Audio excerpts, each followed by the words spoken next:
हिंदी अध्याय 2 मेहनत की कमाई।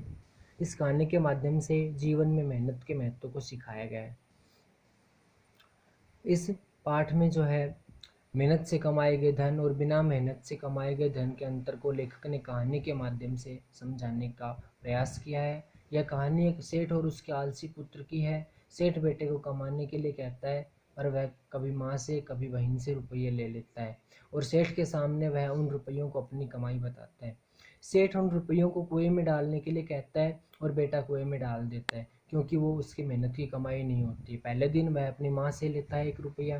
पिताजी कहता है शाम को कि बेटा इसको कुएं में डाल दे, उसको डाल देता है। दूसरे दिन अपनी बहन से 1 रुपया लेता है। शाम को पिताजी कहते हैं बेटा इसको कुएं में डाल दे, तो वह लड़का उसको कुएं में डाल देता है।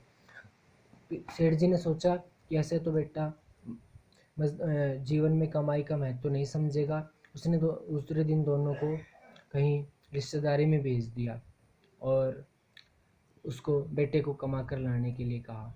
अब बेटा बाजार में निकल गया और एक कुली का काम करके कुछ पैसे कमा कर लाया। शाम को जब वह घर आया तो उसके पिता ने कहा बेटा इसको कुएं में फेंक कर आ। बेटे ने कहा नहीं, ये मेरी मेहनत की कमाई है, मैंने पूरे दिन काम करके ये कुछ पैसे कमाए हैं, मैं इनको कुएं में नहीं डाल सकता। सेठ जी अब समझ गए थे कि बेटा मेहनत की कमाई का महत्व तो समझ चुका है। कठिन शब्दार्थ। अमीर धनवान, बाप पिता, आलसी कामचोर, मेहनत से जी चुराने वाला, कमाना अर्जित करना, लापरवाह असावधान, बेफिक्र, निर्लज्ज बेशर्म, आदत लत, मिन्नत मनोहार, राजी खुश, बक्सा संदूक, रात रात्रि, झट से शीघ्रता से, झटपट तुरंत फुरत, बहिन भगिनी, तरस खाना दया करना, पत्नी भार्या, बेटी पुत्री, प्रातः सुबह, सुस्त आलस्य से युक्त, आँख नयन, आंसू अश्रु, शुद्ध लेना जानकारी लेना, विवश मजबूर, संध्या शाम, खोजना तलाश करना, सेठ व्यापारी, चवन्नी 25 पैसे, पाँव पैर, कांपना दूजना, दर्द वेदना, क्रोध